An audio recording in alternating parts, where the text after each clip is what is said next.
Okay, and we're recording. Today is... Your brother's here.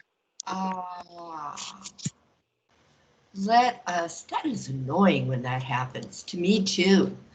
So let's see if I can fix that temporarily.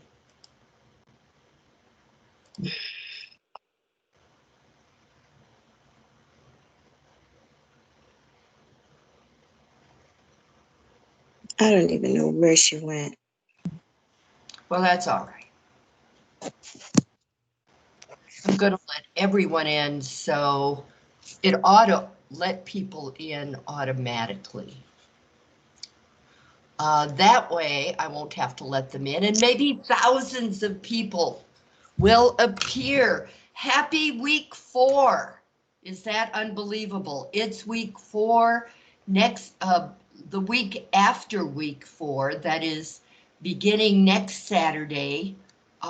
We're also going to do review. We're starting off with review today, and then it'll become college algebra. And then next Saturday is all review as we get ready for your test, week 5.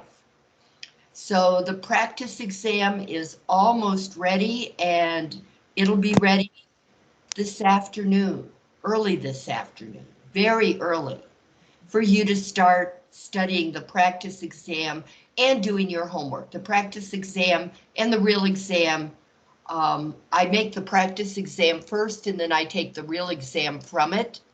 So the practice exam is a way for you to actually practice what's on the real exam, and it does count. It counts a lot more than the homework does. So that's another good reason for doing it. Okay, so today we start off with something you did in intermediate algebra, and that is basically roots and radicals, but more to the extent of talking about not rational functions, rational exponents. Okay, and this will permit us to look at all of the rules of exponents, because you're going to need those when we get to logarithms. Logarithms are exponents. It's like you stepped up to where the exponents live, and you're looking at everything from the perspective of what it would be like to be an exponent.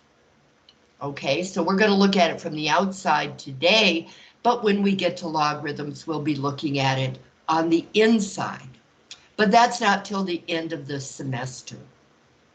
Still, it's good to review the rules of exponents now, because we're going to be applying them to fraction exponents. And we're going to talk about what fraction exponents mean. But first, a review of exponents right now.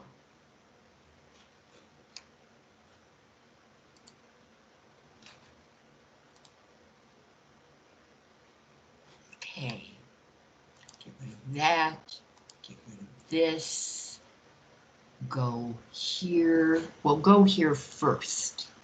There we go. And we are going to just slam that over to this side. And then we're going to pick this up and go to my math lab. And see, let's go here.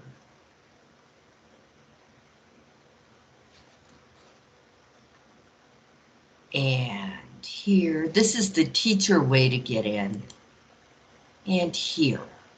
And we're going down to, oh, I'm going to get rid of that. We're going down to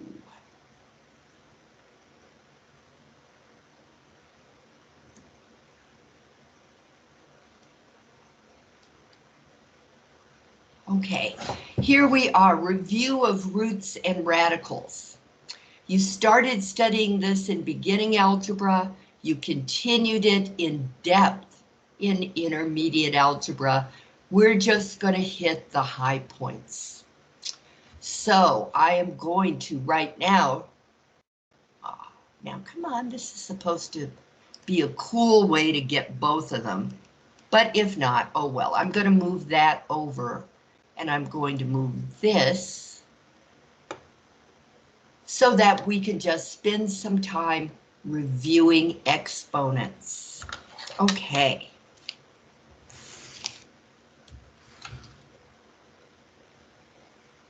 So first, stuff you already know, and I'm sorry if I'm going to be boring you, but it will only be boring for a little while.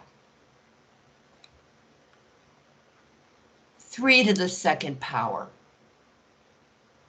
Let's go over what you already know, or should know. And that is that this big number at the bottom is called the base.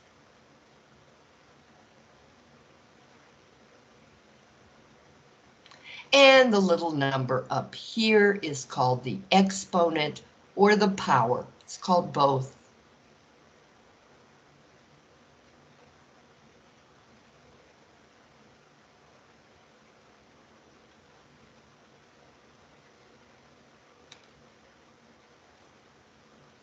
Okay, and what this signifies, of course, is how many times the base is multiplied by itself. So this would mean 3 times 3, which is 9. This is telling us that 3 is multiplied by itself twice. Okay, the inverse operation of 3 squared is taking the square root of 9, and that takes you back to 3, because the square root of 9 is 3. But as you may have learned to your total surprise in the past, and that is that it's not as simple as it looks. This is true. And 3 is called the principal square root.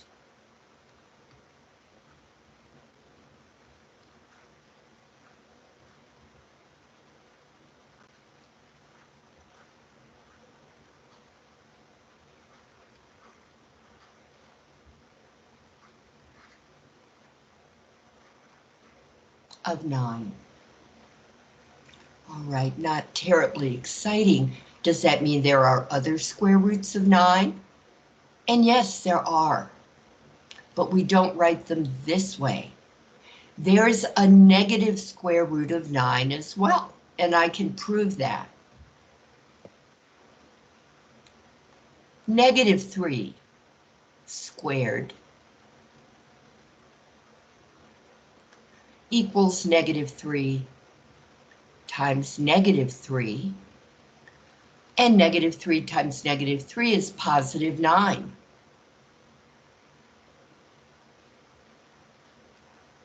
Negative 3 is called the negative square root of 9.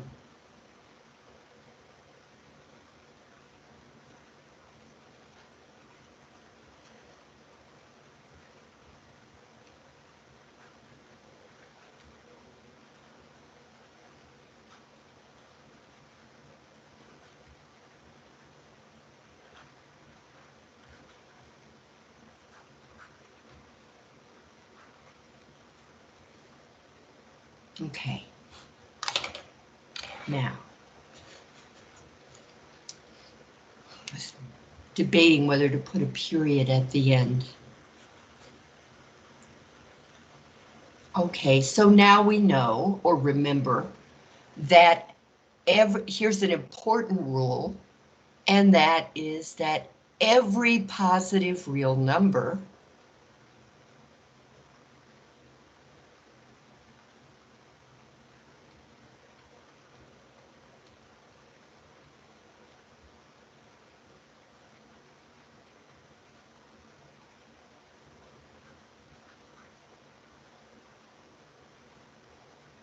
has 2 square roots, a principal square root, which you can also think of as the positive square root, and the negative square root. Every positive real number, real means in the real number system,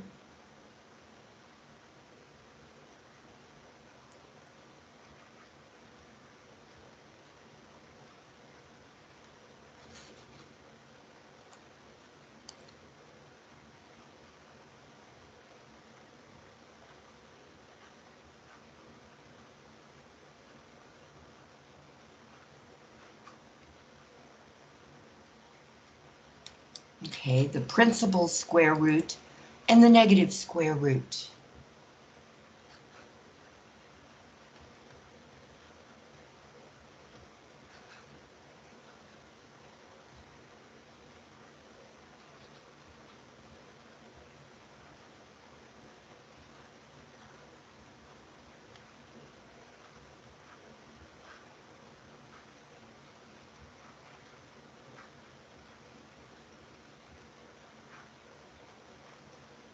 And negative square root.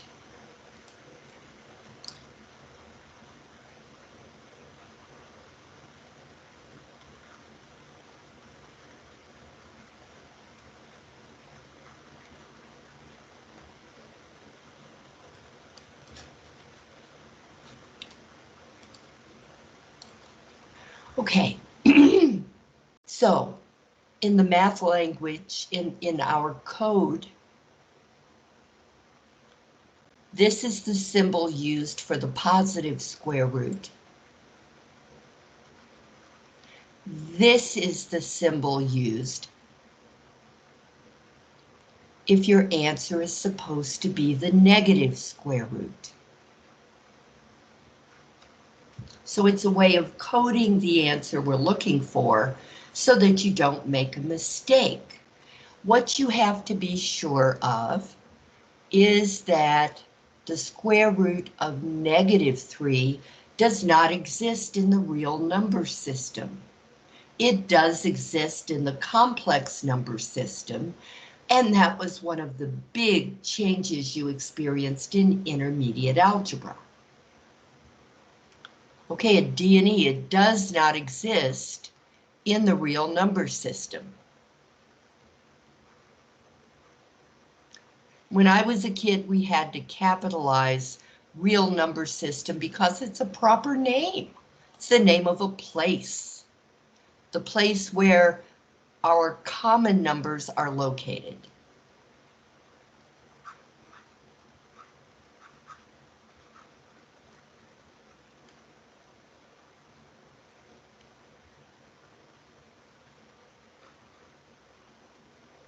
SYSTEM.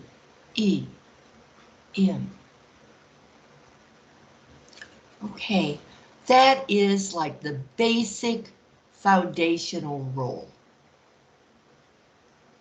And while we're at it, a little review of the complex number system. The complex number system holds the real number system.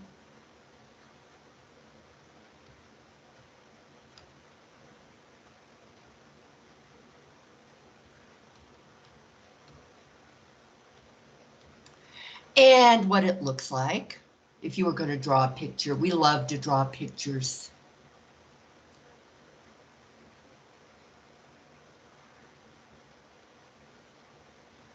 This is the complex number system. And our real number system is kind of over here in the corner. The complex number system contains this number, the square roots of negative numbers. And this is going to equal the square root of 3 times I. Or, quite honestly, sometimes it's written I times the square root of 3, just to make life a little simpler. Okay, and you talked about all this, and it seemed ridiculously hard, and you'd never known that it existed, but it does exist. And we'll be reviewing it a little bit next week. But for now, let's just stick with this.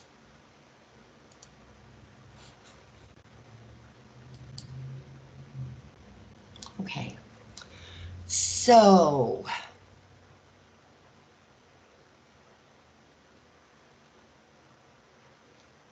the square root of x, well, we can't say anything about that unless we know for sure, well, x can be any number.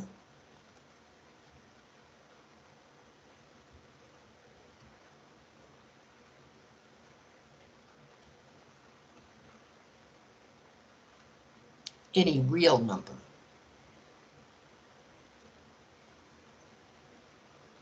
Or x can be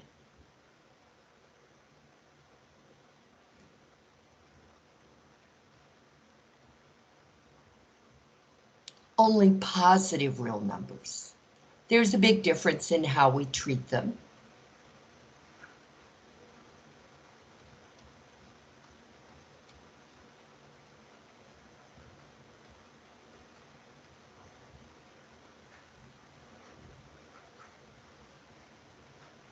Real numbers.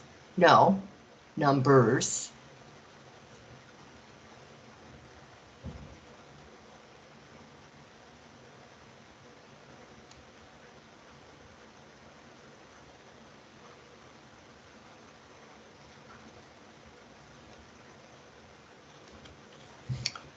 Okay, how are they different? Here's how. Suppose you have the square root of -3. Hey, let's go back to it. But it's not just -3. It's -3 squared.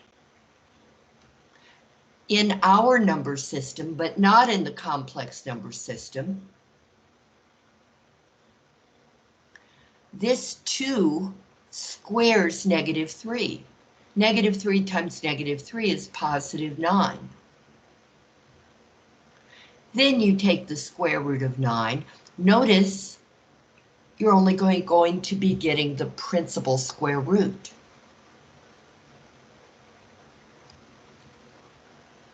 Okay? It is impossible in the real number system to take the square root of a number and get a negative answer. Now, in the complex number system, it is possible. For instance, the square root of -16 is going to be 4i. Because the square root of 16 is 4, and the square root of -1 is I.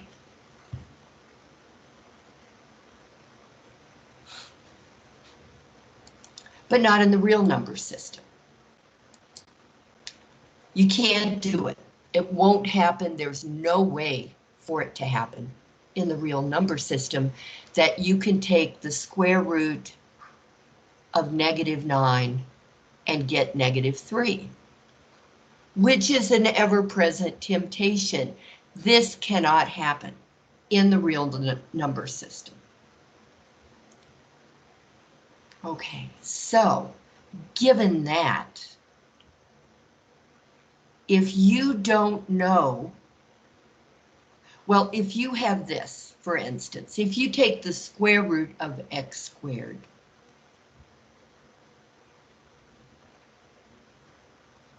the answer is going to be positive no matter what.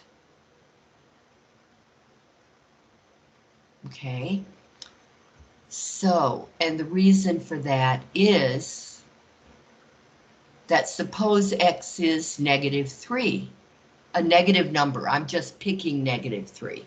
Suppose x is -3, that 2 in our number system is going to square -3 and make it a positive number before you take the square root of it.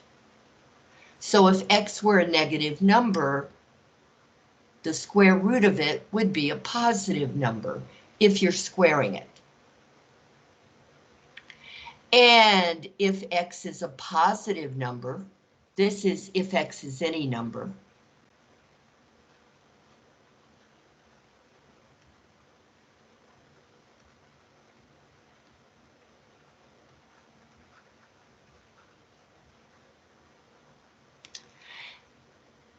and if you know that x is a positive number, like +9, of course the square root's going to be positive.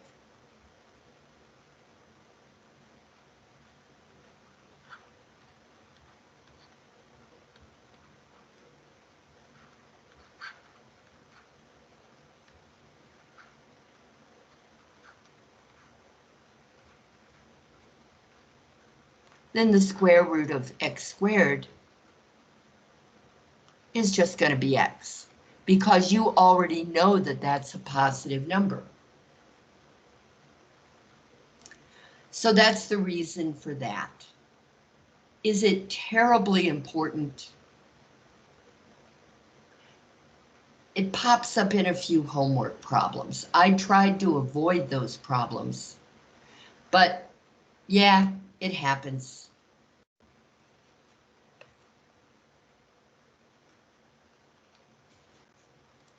Okay, let's get down to the rules of exponents. Suppose, well, you're familiar with these. X to the 3 times x to the 2 is going to be x to the 3 plus 2.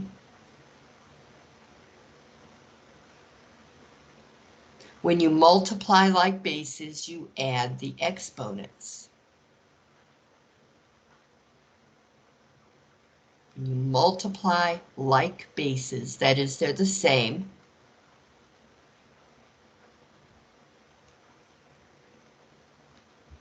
you add the exponents.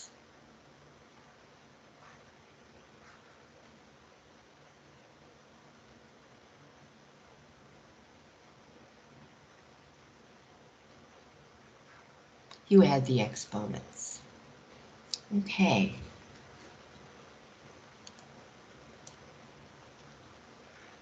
When you divide like bases, you subtract the exponents.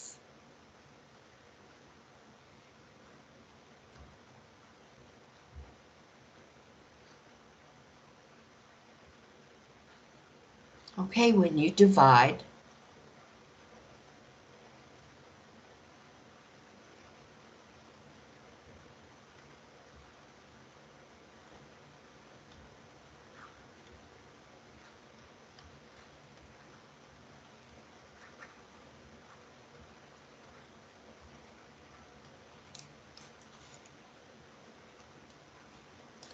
subtract the exponents.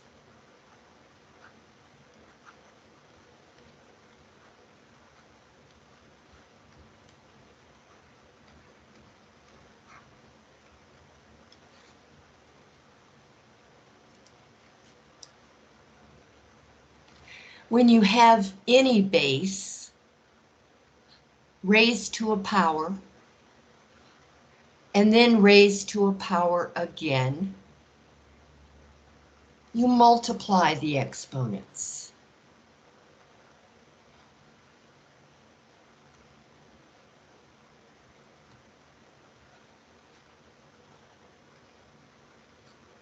See? And even saying that in words is so disruptive. Okay, base raised to power,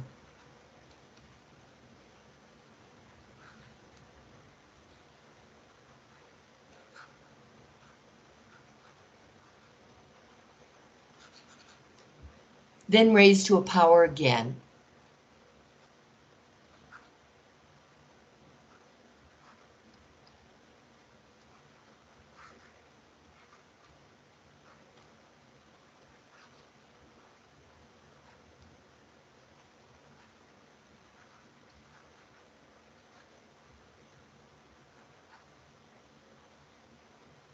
Okay, you multiply the powers or the exponents.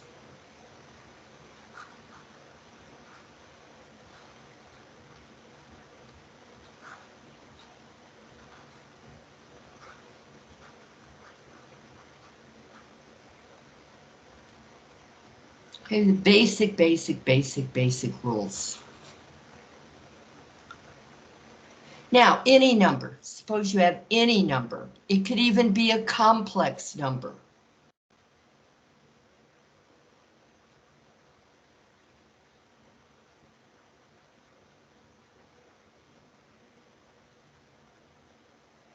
Okay, so for instance, a negative number raised to the power 0 is 1. A positive number raised to the 0 power is 1. A complex number raised to the 0 power, even that is 1.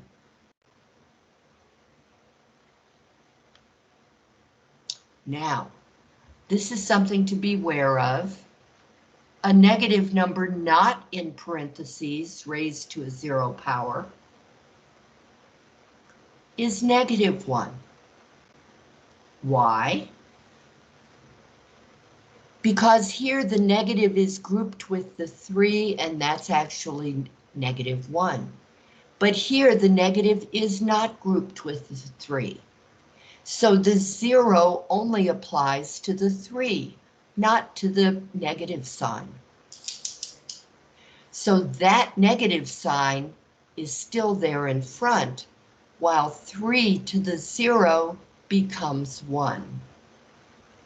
You have to be very careful, especially when you're working in your calculator, to put, I'm going to get the calculator up right now.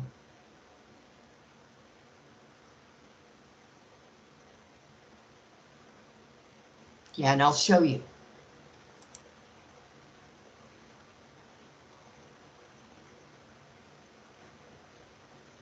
There.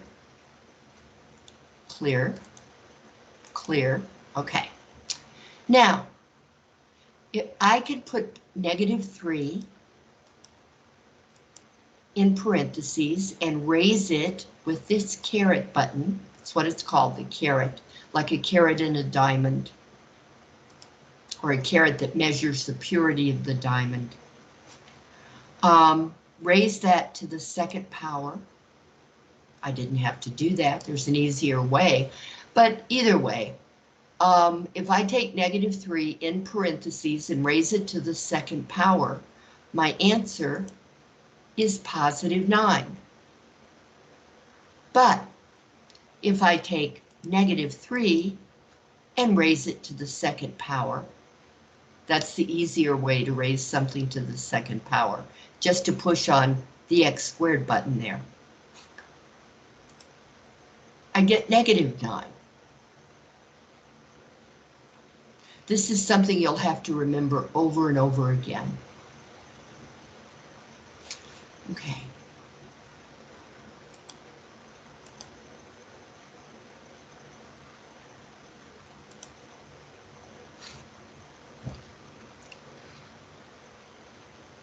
I don't know what that little mark underneath the 0 is. Oh, yeah, I do.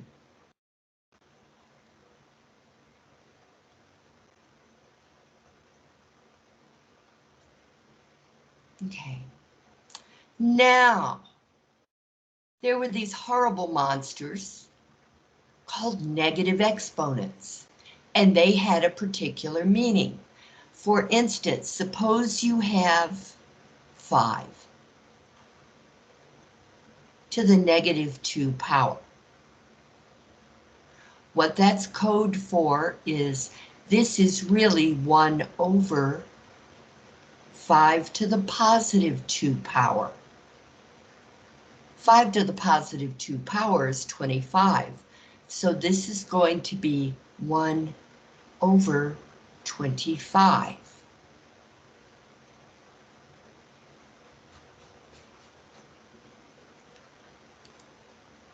On the other hand, if I have, let's change the number, 1 over 6, 1 over 7, 1 over 7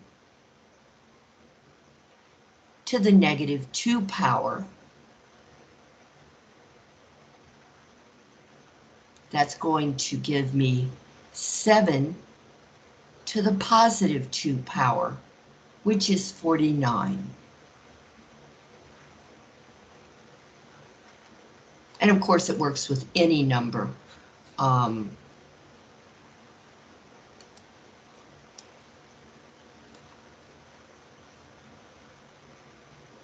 Let's see, 2 to the negative 5 power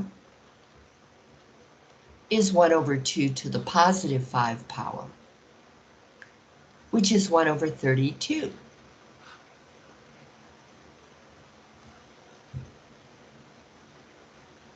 So it doesn't matter whether the power is positive or negative. Notice that when your power is negative, when your exponent is negative, it doesn't make the 5 negative. It just changes its position. Negative exponents change the position of the base or the location.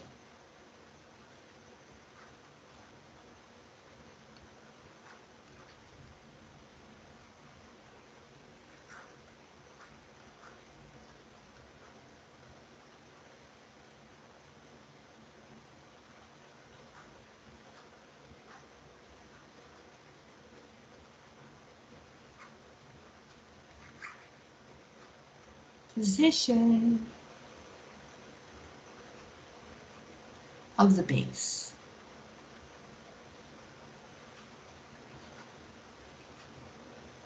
That's what they are. They are position changers.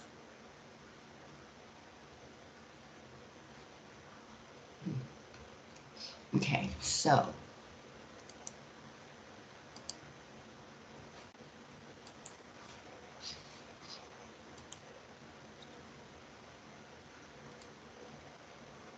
let's do that. That might help.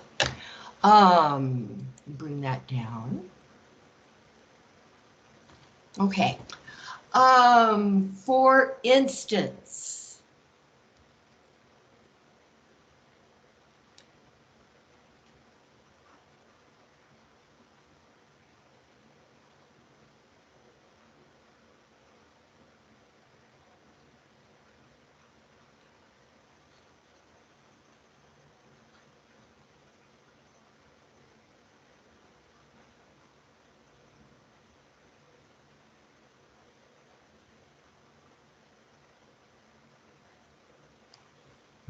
here's what you would do with that. There are no like bases there, so you're not going to be combining them.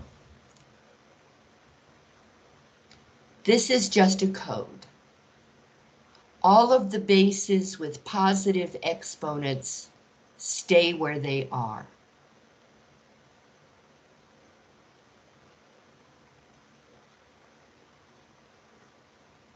Z is going to go down and become Z to the positive 5. A is very happy being where it is. It's A to the positive 1 power, so we would write it A. B, on the other hand, has a negative exponent. It wants to come up here and have a positive exponent, but C is very happy staying downstairs.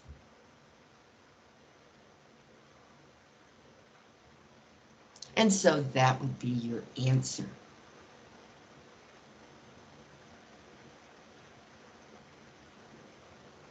And you went through all this suffering before. What we're going to talk about now is what is the meaning of a fraction exponent. There's another rule, and I think you did talk about this in intermediate. Yes, you did. I teach intermediate. Okay. There is another rule. These have been the most common rules of exponents.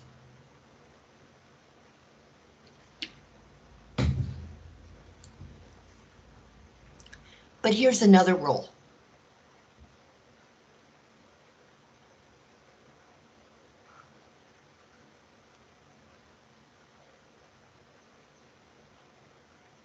The nth root of x to the mth power equals the same thing as the nth root of x with the M written out there. These are exactly the same thing. You can move that M underneath or you can pull it out. Doesn't matter. What does matter is this.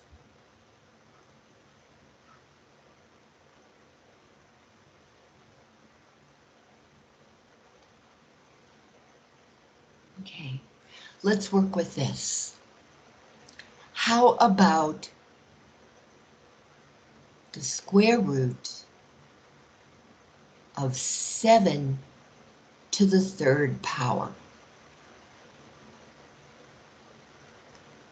Well, there is an index here that tells you what kind of root you've got. It's called the index. It's a little bitty number written off the diagonal.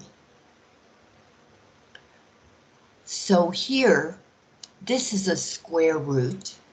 Square roots have an invisible 2 index.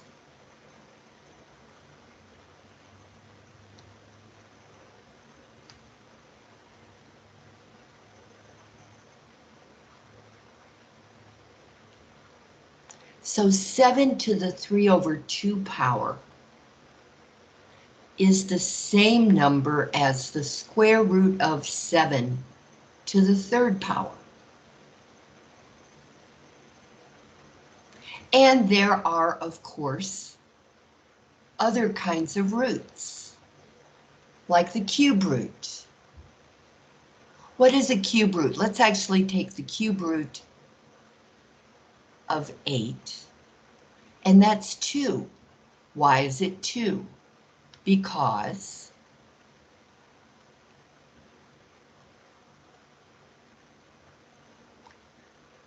two to the 3rd power is 8. 2 to the 3rd power is code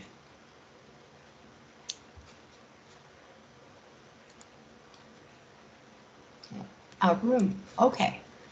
Is code for 2 times 2 times 2.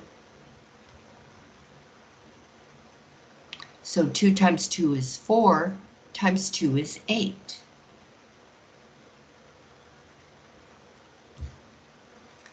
So what this says is, what number do I have to multiply by itself 3 times in order to get the number 8?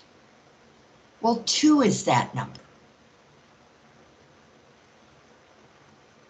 And as you perhaps remember, the great thing about cube roots or any odd indexed root is that if I take the cube root of -8, I'm not going to get an error message like I would if I took the square root of -8.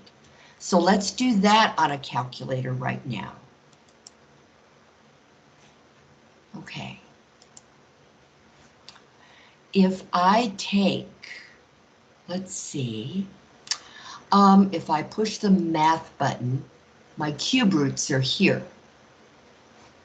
So if I click on number 4, that gives me a cube root. If I take the cube root of -8 and then hit enter, I get a -2. Well, why is that? Because -2 times -2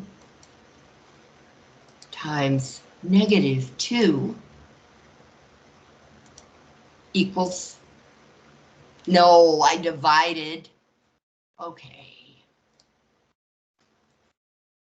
-2 times -2 times -2.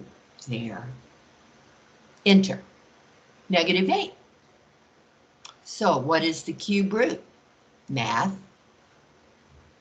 4. What is the cube root of -8? It's -2.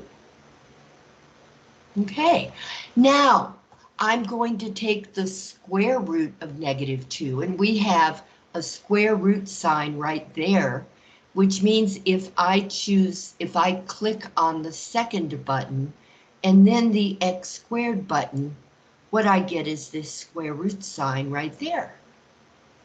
If I take the square root of -8, I get that. It tells me we're in the wrong mode to work with complex numbers. Okay, error, non-real answer. That's because it's not in the real number system. It's telling you how to cure this, and one thing you would have studied in intermediate algebra is how to change your calculator into complex mode. We'll do that later. We're not going to do it now. Okay. So the cube root of -8 is -2, because -2 times -2, let's do this, -2 times -2 times -2, well, you can only multiply two numbers at a time. You're not a calculator. That's what humans do. If we take -2 times -2, that's +4. +4 times -2 is -8. So there you go.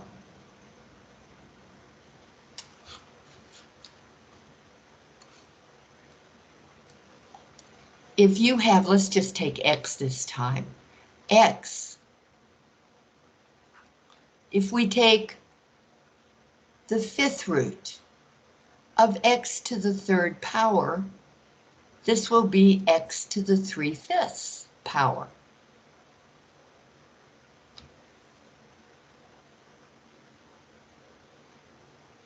So now, what if I multiply like bases? I'm going to add the exponents, even if one of those is 3/2, and the other one is 3/5. Well, my answer is going to be x to the 3/2 plus 3/5. We're going to have to find an LCD and do all that stuff whenever you multiply fractions that have different denominators, but your calculator will rescue you. Because, here we go, clear.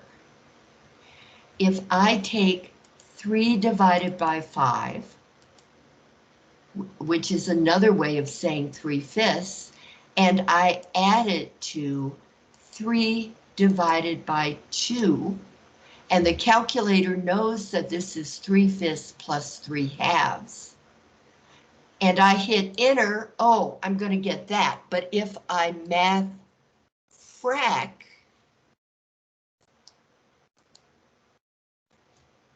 I get the answer. Okay, so you want to remember to math frac when you're dealing with a lot of fractions. It will save you a lot of tears if you're not familiar with working with fractions. On the other hand, if you are, go ahead and add them by hand.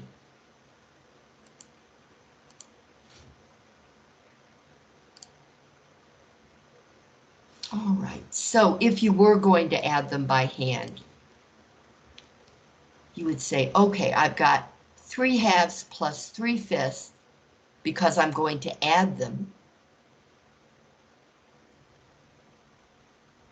I'm going to multiply 3/2 by 5/5 because that's 1, so I haven't changed it.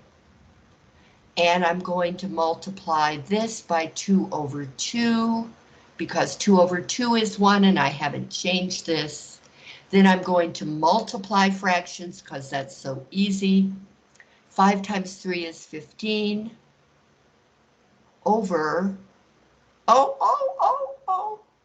yeah, right. 5 times 2 is 10, plus 3 times 2 is 6, over 5 times 2, which is 10. Now these fractions have the same denominator.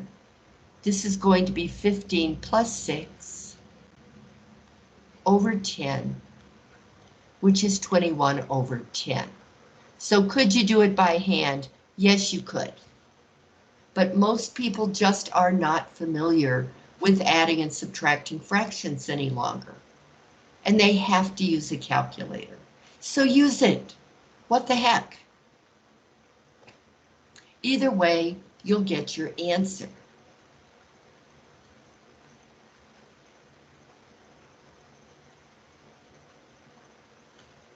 There.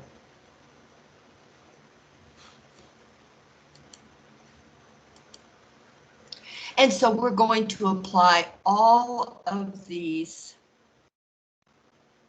fraction exponents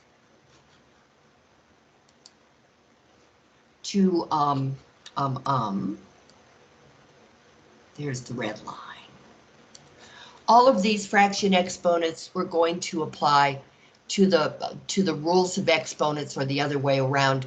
Apply the rules of exponents to the fraction exponents, which we call rational exponents. Rational exponents equals fraction exponents.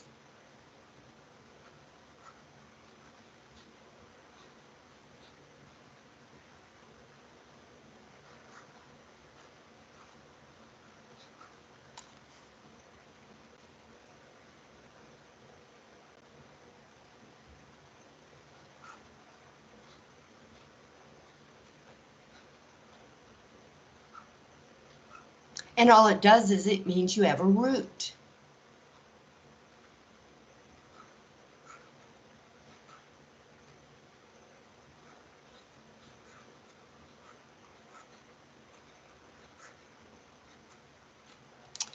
So let's see, I am going to take X.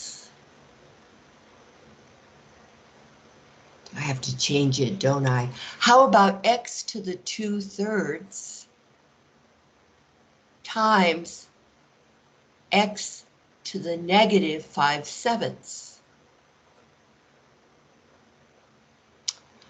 And X to the 2/3 over X to the 5/7. And nah, that would be really stupid. I've never actually seen this happen, but X to the 2/3 raised to the 5/7. And we'll be using our rules of exponents here. Okay. When I multiply bases that are the same, like bases, I add the exponents.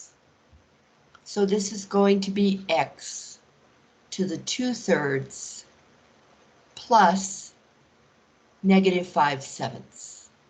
Or you could even say X to the 2/3 minus 5/7. They're the same thing.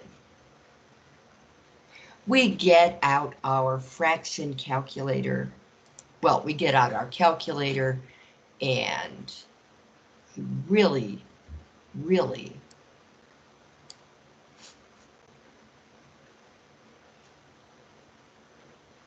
need to make that smaller, and it's not working. Okay, so, okay, X to the 2/3 times X to the negative 5/7 is going to be 2/3 minus 5/7. I don't even really have to enter the, I don't have to click on the enter key. All I have to do is go math, enter, enter, and I find out that's -1/21. Okay, so we'll write that down. Because we're not done. I might as well tell you now that unless the instructions tell you to just leave the answer that way, it's wrong to leave the answer that way.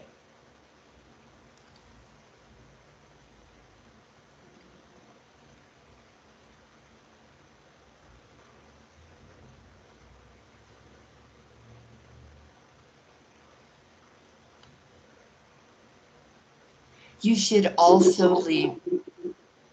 I'm sorry? I have a question. Sure. Okay, on the x, 2/3 plus -5/7. Sorry, I'm hearing myself echo. It's kind of weird. You wouldn't do positive? We can do it by hand and see if the calculator's correct. But if what you're saying is, well, how come I didn't just say 2/3 plus -5/7? I could certainly have done that.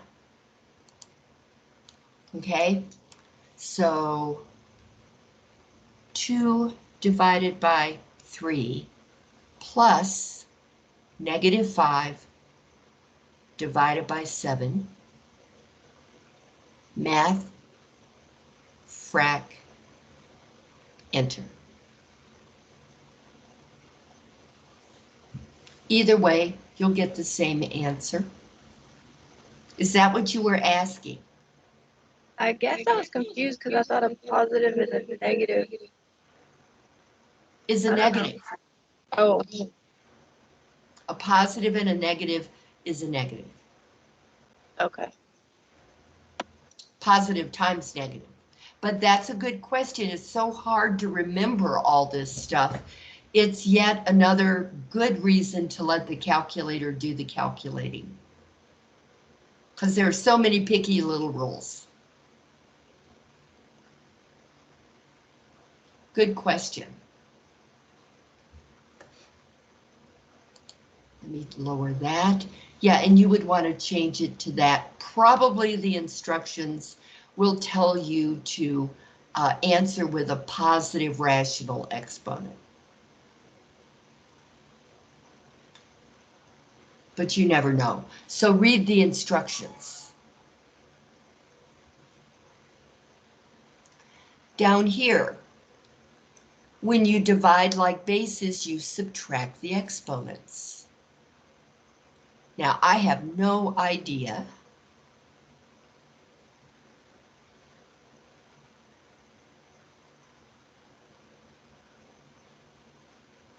oh, we're going to get the same answer, aren't we? But let's prove it.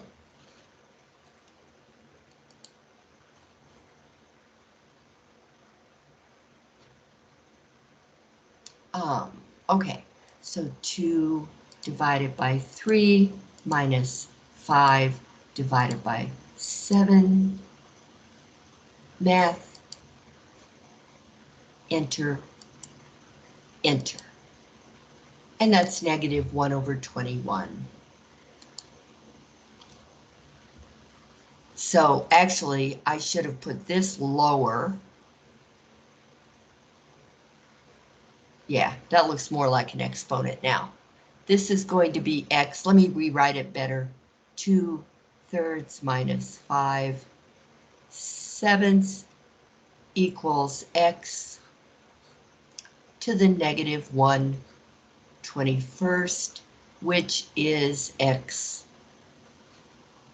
1 over x to the +1/21.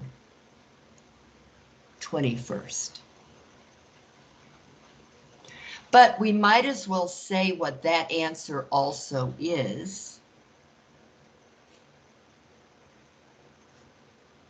Okay. This answer, 1 over x to the 1/21, is 1 over 21. 1 over the 21st root of x to the 1, which is x. The denominator always becomes the index at the very tip of the slanted line in a root sign, which is called a radical. This sign is called a radical, which is Latin for root. Okay, and out here, you've got an index that tells you what kind of root you have. Except for the square root, where if there is no index, there is an index, it's an invisible 2. Why? I don't know.